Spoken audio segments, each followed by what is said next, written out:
Tonight's lesson, I've entitled it The Divine Conundrum, but actually it's more than one conundrum, but I didn't know how to say conundrum plural. Conundrums didn't sound right, and conundri I don't think works. Well, anyway. What's a conundrum anyway? Yeah, it's a mess. Here's an internet definition of a conundrum. A conundrum is a confusing or difficult problem with no easy solution.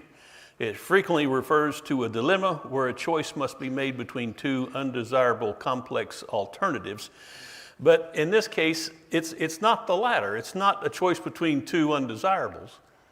It's just a choice. And I just realized I didn't bring my glasses up here. Oh, right. See, I'm glad Phil is feeling better. Thank you, sir. Oh, well. These are the wrong ones, but they'll do.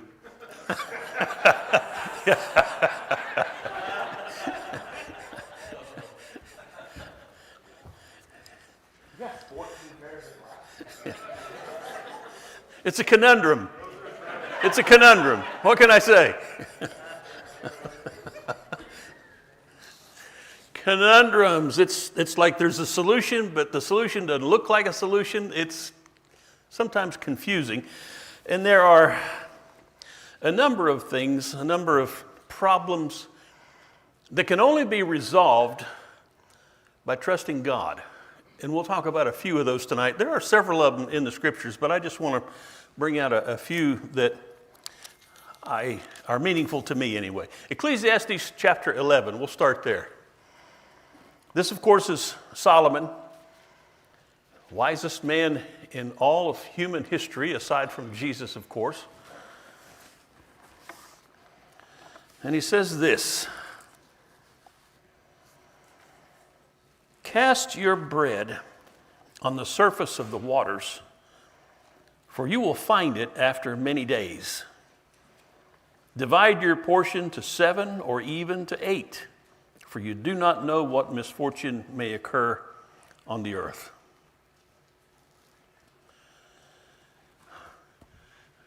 What sense does it make to cast bread on the water? That doesn't make any sense at all, does it? You know what bread is. We talked about that this morning, even unleavened bread. Maybe you've had some bread in your life and you thought, I'm going to throw this in the river. But that's not what we're talking about. He's talking about good bread, normal bread. He's asking us to do something, consider doing something, giving us an illustration of doing something that doesn't make any sense at all. But what does he say will be the outcome? You'll find it after many days. Now, in normal terms, you think about it, if you throw bread on the water and you find it after many days, what's going to be its condition? See, this is the issue we have. That doesn't make any sense at all to us, but why did God inspire Solomon to write that and then preserve it for 3,000 years so that you and I could read it today and understand there's something here that makes sense? It's a conundrum. How does it make sense? And the next verse, verse 2, adds to it, helps to it, I think. Divide your portion to 7 or even to 8, for you do not know what misfortune may occur on the earth. And then he goes on without explanation necessarily here. You've got a portion. What happens if you divide your portion to 7? Do you have a larger portion or a smaller portion? You have a smaller portion, mathematically. But if you read this and you're thinking in terms of acting on faith, it makes perfect sense. When you know the context of Ecclesiastes, the whole thing is, well, how does he conclude this brief writing? Well, I'll say brief, 12 chapters. What is Solomon's conclusion? Do what? Fear God and keep his commandments. That's the whole of man. So fear God. If God had Solomon to write, cast your bread on the waters, because it'll come back to you after many days, there must be something in that. That has to be an act of faith. To do something that doesn't make any sense logically and humanly speaking, but it makes perfect sense to do it as far as God is concerned. If you hold on to this idea and go back to Deuteronomy chapter 15, this is the practical application, I think, of what Solomon is talking about in Ecclesiastes. Deuteronomy chapter 15. Have you heard of the sabbatic year? That's what this passage is talking about. And remember, we're studying Exodus. The law was given while the children of Israel were in the Exodus, in the process of moving from Egypt to the promised land. They're out in the wilderness. Haven't established anything yet. They haven't made it to Jerusalem. God said, I'm going to put my name somewhere, and he hadn't told them where, but he's going to do that eventually at Jerusalem, but they're not there yet. They're going to build a tabernacle, but they haven't built a tabernacle yet. So they're in the wilderness, and this is what God tells them in the law. At the end of every 7 years, you shall grant a remission of debts. What does it mean to grant a remission of debt? Somebody owes you $20, and you go to them and you say, don't worry about that 20. That's what this is. Do you remember, anybody remember who Tom T. Hall was? Country music singer. He sang a song about being up at the cemetery, and he's had a job helping to open the grave and close the grave, and talked about what it was like seeing the funeral. And when the whole thing's over, he says, the problem with all this is the guy owed me $20 or $40 or something like that. That was, he wrote those kind of songs. Great songwriter. A lot of interesting things in his songs. Verse 2. This is the manner of remission. Every creditor shall release what he has loaned to his neighbor. He shall not exact it of his neighbor and his brother, because the Lord's remission has been proclaimed. From a foreigner you may exact it, but your hand shall release whatever of yours is with your brother. However, there will be no poor among you, since the Lord will surely bless you in the land which the Lord your God is giving you as an inheritance to possess. If only you listen obediently to the voice of the Lord your God, to observe carefully all this commandment which I am commanding you today. So what's he saying? He's saying every sabbatic year, I want you to release those who are indebted to you. If you've had to charge interest, we'll stop charging interest. Don't charge people for any money you've loaned them. This is a year of release, which financially and mathematically doesn't make any sense at all. You think, I'm going to lose money. But God says, listen, there will be no poor among you, since the Lord will do what? He will surely bless you in the land which the Lord your God is giving you as an inheritance to possess, if only you listen obediently.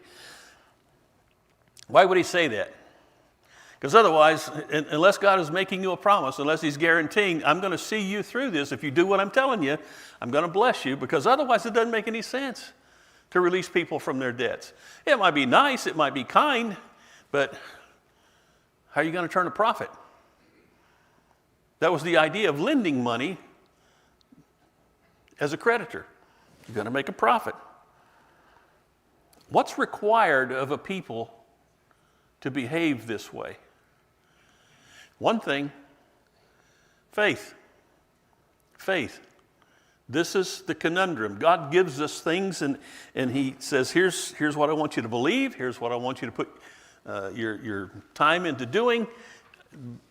But the only way you're going to see it bringing a profit for you is if you trust me.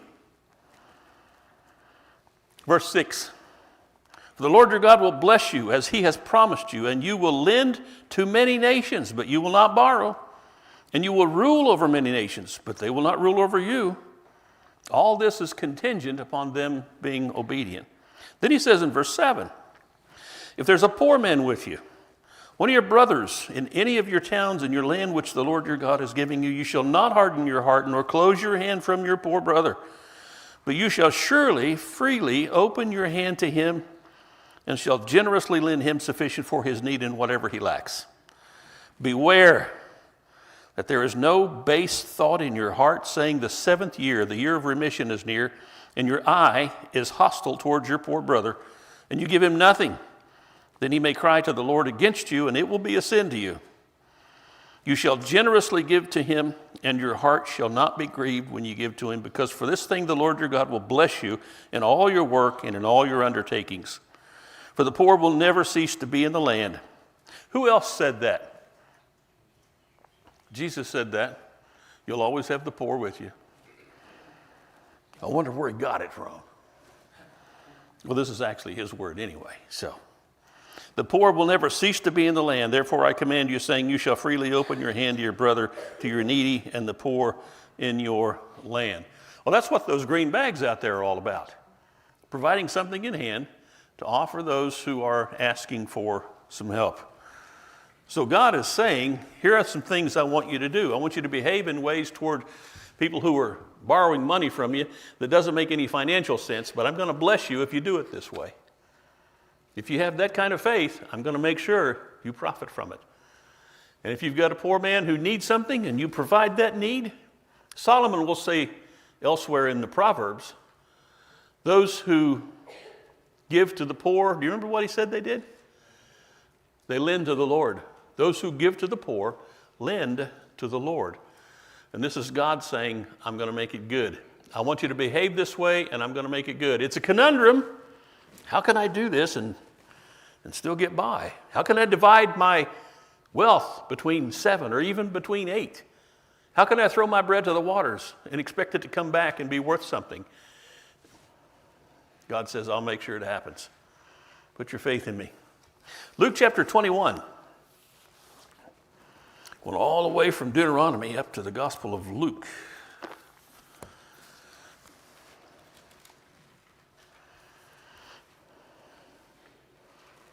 He looked up and saw the rich putting their gifts into the treasury. Just outside the temple, there's a treasury box. People were coming by, dropping gifts in the treasury box. He saw a poor widow putting in 2 small copper coins. And he said, truly, I say to you, this poor widow put in more than all of them. For they all, out of their surplus, put into the offering. But she, out of her poverty, put in all that she had to live on. Now here's the conundrum, and we've got the answer to it here if we figure it out, if we think through this. How were her 2 small coins more than the combined gifts of everyone else who put something in that box? See, financially, that doesn't make any sense at all. Her 2 small coins. What would they have purchased? Probably not much. But Jesus says what she put in was more. How does that work? From God's standpoint, he's looking down and he sees people put in a gift to the box. Excellent. That's what we should do. We should always be willing to give to the cause of the Lord, and a respectable gift, whatever that might be. But when you don't have it, and you put it in anyway, like this lady, and what Jesus says of her is that she put in all she had to live on, and that turned out to be more. Now, this is money. He's talking about 2 mites, but I wonder if God is not trying to get us to see that there's more to this than just a financial aspect. Have you ever looked at someone else like I have looked at someone else and thought, wow, I wish I had their talent. I wish I had their ability. I wish I had the gift that they have to do what they do, because they really do something great and I could never do what they do. What if that lady had thought that way when she was approaching that treasury box? So what if she had looked up ahead and said, oh my goodness, that guy put in so much more than I've got to offer. I've only got these 2 coins. I think I'll just take my 2 coins and go on home. Who is she putting the coins in the box for, you think? My take is she was putting those coins in there because of God. Now, Jesus didn't say that, but he pronounced her gift blessed because he said what she put in was more. What have you got that seems to you to be so much less than what others have? What if you said, well, she's so good at doing that that I'm not even going to try to do anything like that because I can't compare with what she has to offer. Or this guy's got so much talent, I don't have that kind of talent, so I'm just going to step back and I'm not even going to do what I can do because why should I even try? Because they are so good at what they do. And I'm telling you, every single one of us, in one regard or another, are two mite people. I don't know what that sounds like, but we're two coin people. 2 pennies, 2 nickels, 2 dimes. In one way or another, there are situations where you and I are just like this woman, and we don't think we've got a whole lot to offer. But I think God is trying to get us to understand we need to offer it anyway. Make the sacrifice. This couldn't have been an easy thing for this woman to do.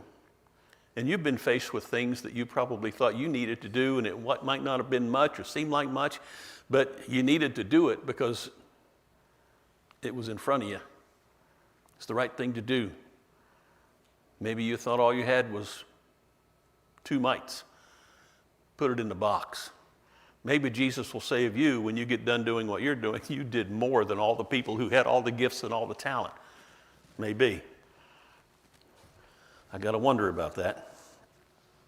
1 Corinthians 15. This one we've talked about at other times, but I want to come back to it.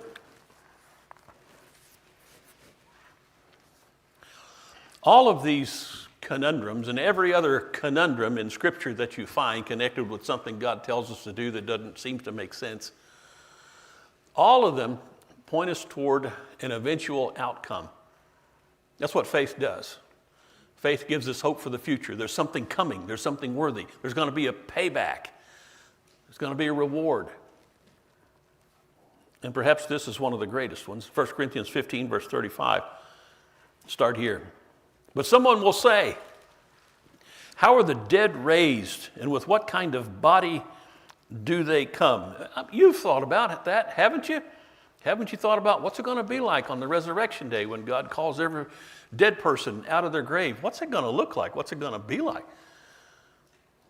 We know what physical corruption is like. Do you remember reading about Lazarus being raised in John chapter 11? What was the concern of Mary and Martha? Oh, Lord, he's been in the grave 4 days. He's going to smell bad. It didn't elaborate, but I'm sure they didn't want to suffer that indignity for their brother's sake to smell his corpse as it had become what surely it had become 4 days in Middle Eastern temperatures. But who were they talking to? They were talking to the one who is the resurrection. To them, that probably looked like some kind of a conundrum. You're going to bring him out of the grave? Oh, you can't bring him out of the grave. He's going to smell bad. Oh, don't worry about that. What did Jesus say to them? He said, I am the resurrection and the life. He who believes in me will live even if he dies. How does that work? We don't really know. We don't really understand. There's no way we could because we haven't ever been on the other side, so to speak. We've only been on this side of life. We've only been in the physical aspect. You have a spirit, but what do you really know about your own spirit? Spiritual things we know about only because God has revealed them to us. Otherwise, we have no means to measure anything spiritual. We have no means to see anything spiritual. All we can do is see someone's behavior and gauge, is that a godly behavior or is it otherwise? And sometimes people can even behave in a godly fashion, but you don't know what's in their heart. And sometimes people can behave in what we would perceive to be an evil fashion, but since we don't know what their heart, we don't know but what they're really doing something very good. But it just looks evil to us because we cannot see the spiritual realm. We can't look into anyone's heart. And here, Paul is writing through the inspiration of the Spirit to the church at Corinth, and the question has come up about the resurrection. How is this going to work? We've never seen this. Nobody has. Rising from the dead, like it's promised will happen.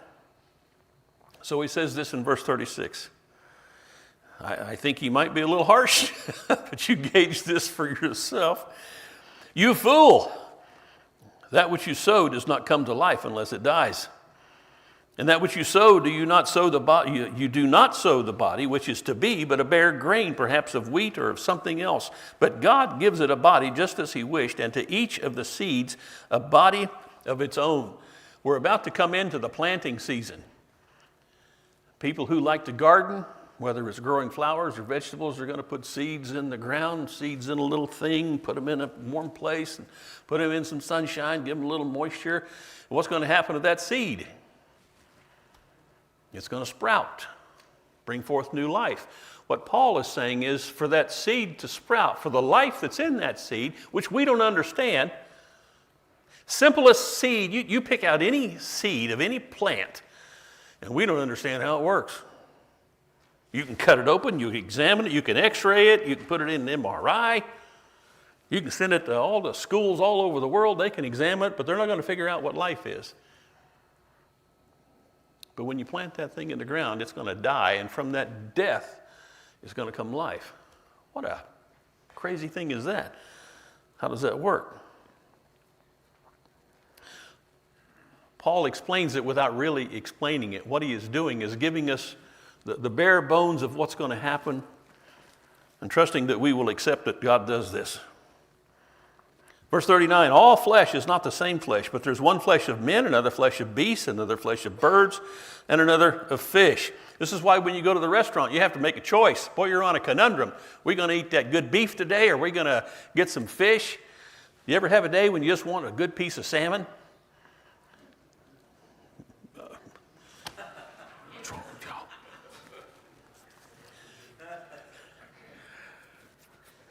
At Sam's, you go in the... It's a piece of salmon. It costs you about $12, but it's expensive. But it's like candy. It's like eating candy. For me. Not for you, maybe. You'd rather have one of those $40 ribeyes. Okay. Get you a ribeye. I'll eat a ribeye too. But you know there's chicken. And then there's pork. That's what Paul's writing about. There's all these different kinds of flesh. We understand that. The bird's got one kind of flesh. A cow's got another kind of flesh. Squirrels are good, but it's not beef. He goes on to say this, verse 40, there are also heavenly bodies and earthly bodies, but the glory of the heavenly is one and the glory of the earthly is another. There is one glory of the sun and another glory of the moon and another glory of the stars, for stars differ from star in glory. So also is the resurrection of the dead. It's sown a perishable body, it is raised an imperishable body. You've been to the funeral homes. You've seen what's inside the casket. When I was a kid, I remember walking up to those caskets and hearing people say, oh, they look like they're just sleeping. And I'd look in there and I'd say, well, I wouldn't say it out loud. I'd say, no, that's not what they look like to me. I know what's happening. I know what was happening then. I know what's happening now. You're just grateful that there's a facsimile of who that person was. It's their flesh, and somebody's worked with it to try to make it look as nice as they possibly could, for the sake of the family, for the sake of dignity, for whatever reason. But you know, that's a dead body laying there. And you know, we've talked about this before. We're working towards that right now. I didn't used to look this way. And in a few years, I'm not going to look this good. So check it out. Get a load while you can. You know how this works. We just, I was talking to Clem Martin once about this. And he said, we just dry up. It's all we do. We just dry out. Now, man, the guy's right. Because how much money have you spent on moisturizers? And the older you get, you know, you got a whole collection of them in there. So we do. We just get old and we waste away. What did the Spirit inspire David to write? Man's days are 70, and if by reason of strength 80. And bless your heart, some of you are living on borrowed time.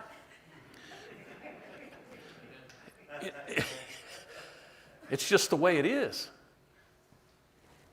There's no fixing that on this side. You got to go to the other side. And that's what the Holy Spirit has inspired Paul to write about here. Paul, tell them about a seed. You take that dried up little ugly seed and you put that in the ground, and from that seed is going to come a beautiful tulip or a watermelon vine or an apple tree or something so much more glorious than you ever could have imagined was in that seed. But everything that's become of that seed started with that seed. And that's what he's telling us. This body is a seed. It's going to be planted someday. And in the resurrection, I can't wait to see myself. I can't wait to see you. I can't wait to see the Lord. It's going to be something we can't even imagine. But for right now, it's a conundrum because we know what death is like on this side. We just haven't seen it from the standpoint of the other.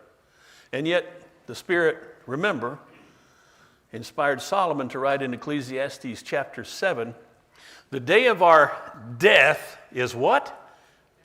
Is better than the day of our birth. There's got to be something to that. That's another conundrum, if you will. So there's a glory connected with the resurrection. We only can imagine it now because we can't see it. But believe it, it'll happen. One more, and then we'll be finished for the night. Luke chapter 9. Luke chapter 9.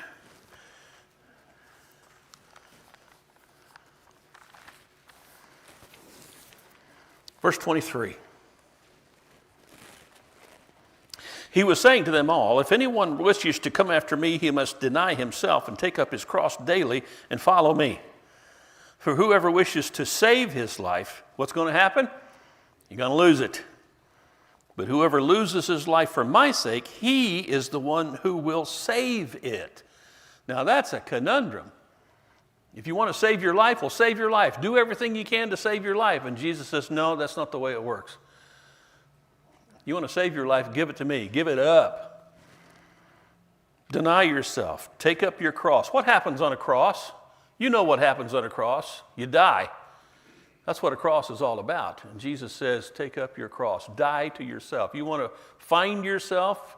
Die to yourself. You and I are going to give ourselves to something. All of our lives, we're going to give ourselves to something. We're giving ourselves to something right now. You're here. You're giving yourself your time, your energy. You've put yourself here to be with the Lord's people. You've put yourself here to sing songs of praise to Him. You've put yourself here to hear a lesson from His Word. You've put yourself here because somewhere in you, you believe this is the right thing to do and the right place to be. You've made that commitment. That's going to pay off. Now, you may not be thinking about the payoff. You may just be thinking in your spiritual maturity, I'm going to do it because that's where the Lord wants me to be. And that's all you need to know. And here you are. And Jesus says, if you'll give your life to me, I'll give it back to you. How do you lose your life? Well, do everything you can to save it. That's how you'll lose it. That's weird, isn't it? That's just strange. But this is what Jesus says. I'm going to give myself to something. There's anything, they say, if you practice something for 15 minutes a day, whatever it is, in a year, you'll be an expert. Anybody ever done that? I think it probably works. Oh, Harold's down here going like this. Practically, he's an expert eater. He can wield a knife and fork like nobody's business. I believe that's true in the general sense that we can become experts. And I'm so impressed when I watch the Olympics. Aren't you? These young people, man, they're sliding down, well, not sliding, they're skiing down that hill going 90 million miles an hour, and they get to the bottom, they swoop up and they do flippity flops in the air, and how do they know where they are? I can't figure that out. And then they hit on their skis and they slide on down. Yeah, here we are. That half pipe thing where you're coming down and you're going up and over and flipping around. And speed skaters, that's unreal. Those guys are so fast, and the girls too. How do they do that? Well, how long have they trained to do that? How many hours have they put in? That's been their life. These young people who get out there and skate, and the guy will pick up the girl and they'll spin around, and it's like, the only way you can do that is to give yourself to that for a long time. And this is not a criticism of any of that. I'm just saying, you're going to give yourself to something. And by the way, do you know who the champions were from the Winter Olympics 4 years ago? That's done and gone, isn't it? 8 years ago. 16 years. See, that's all that glory and fame is wonderful, and it's got its payoff, but it's limited. You're going to give yourself to something. If you give yourself to God, the turnout,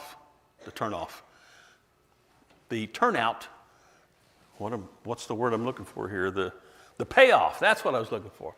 The payoff is for sure. It's guaranteed.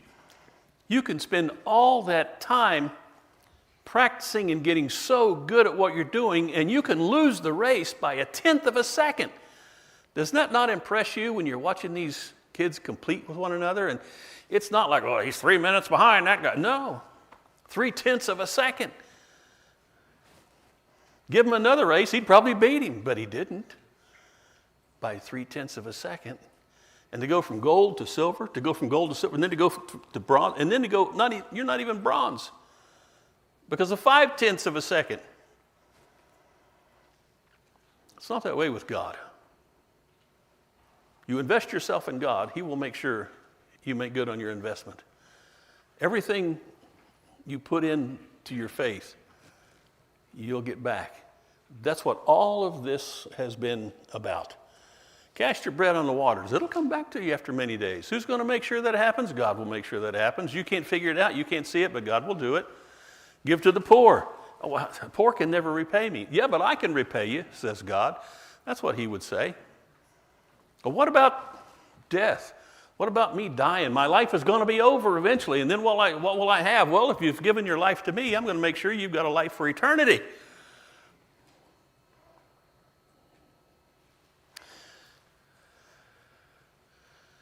I had a blessing growing up I wish everybody could have. Up on the hill behind our house was a cemetery, and when somebody would pass away, I could get out of school to go up there and help dig the grave. That's the way we did it back then. You didn't have to hire anybody. Local guys would show up and we'd dig graves. You think a lot about life when you're down in a 6-foot deep hole. And you're digging that dirt out and throwing it up. You can't hardly get it to the top because you're down there so deep. And then, funeral's over. The grave is filled in.